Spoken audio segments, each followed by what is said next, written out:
The Tyler Hadley case, murder beneath the party lights.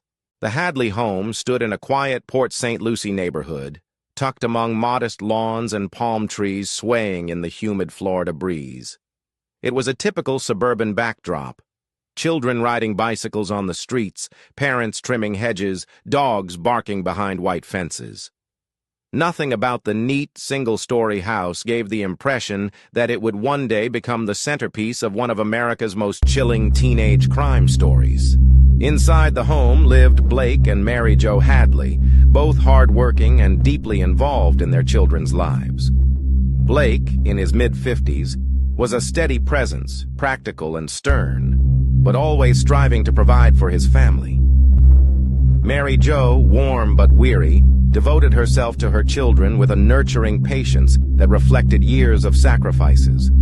Together, they embodied the suburban ideal, working-class parents doing their best to create stability. But their younger son, Tyler Hadley, was anything but stable. At 17 years old, Tyler was thin, pale, and withdrawn, often vanishing into the folds of his hoodie as though trying to disappear from the world. His acne-scarred cheeks and vacant stare marked him as different, a shadow among his peers. Friends whispered about his experiments with pills, his mood swings, his bursts of hostility. Teachers noted his decline in participation, his indifference to school. Neighbors, however, saw only the surface. The quiet boy who mowed the lawn when asked, who shuffled past with barely a word. Few could have imagined the dark storm gathering inside his mind. Tyler had grown up in what many outsiders would call an ordinary household, but to him, it was a pressure cooker. His older brother Ryan had moved out, leaving Tyler alone with Blake and Mary Jo. Conflicts brewed easily. Arguments over chores, curfews, or grades spiraled into explosive confrontations. Tyler often felt suffocated under his parents' rules. "They don't understand me," he would mutter to friends. "They're always on my back." Always. Tyler's closest friends, people like Michael Mano, often listened with discomfort. They dismissed his darker statements as teenage dramatics. After all, every teenager complained about their parents, but there was something unsettling about the way Tyler's voice lingered on certain phrases. One night, sitting on the curb outside a convenience store, Tyler turned to Michael with a chilling statement. "Tyler, I might kill my parents." Michael blinked, then laughed nervously. "Man, you're tripping. Don't say stuff like that." "Tyler, I'm serious. One day you'll see."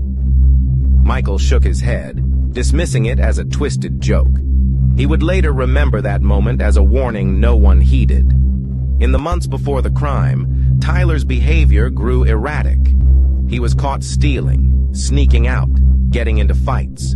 His drug use escalated, blurring his judgment. Mary Jo tried to intervene, pleading with him to get help, grounding him when necessary. Blake imposed stricter discipline. But Tyler didn't see love in their actions. He saw enemies. He began dropping hints to multiple friends, sometimes in the form of jokes, other times in grim seriousness. At a small hangout, he muttered, "Tyler, don't plan anything this weekend. There's gonna be a party. My parents won't be there." Friend, "Where are they going?" Tyler, smirking, "They're not going anywhere. You'll see." Friends brushed it off. Tyler had a reputation for talking big, for trying to shock people. Yet behind the smirk was a teenager genuinely considering the unthinkable. The Hadley home itself became an accomplice in Tyler's unraveling. It was a modest space, 3 bedrooms, a cozy living room with family photographs, a kitchen that smelled of Mary Jo's cooking. On weekends, the home echoed with Blake watching sports on the couch and Mary Jo chatting on the phone with relatives. But to Tyler, these walls were a prison. He resented every reminder of parental control. In his darkest thoughts, he imagined the house as his stage, a place where he could finally assert control in the most horrifying way possible. He began planning.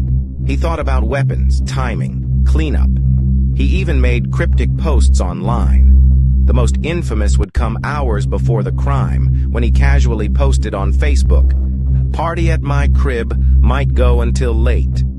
It was a chillingly ordinary invitation that masked extraordinary violence. This was only the beginning. The stage was set. Tyler's resentment had grown into obsession, and soon the quiet home on Grandouet Avenue would transform into a crime scene that shocked the nation. It was July 16th, 2011, a hot, sticky Florida evening. The cicadas buzzed, the street lamps flickered, and behind closed blinds, a 17-year-old boy prepared to commit an act that would forever mark Port St. Lucie in infamy. Inside the Hadley house, the air was deceptively calm. Blake and Mary Jo were at home, unaware that their son's festering anger had reached its breaking point. Tyler paced his bedroom,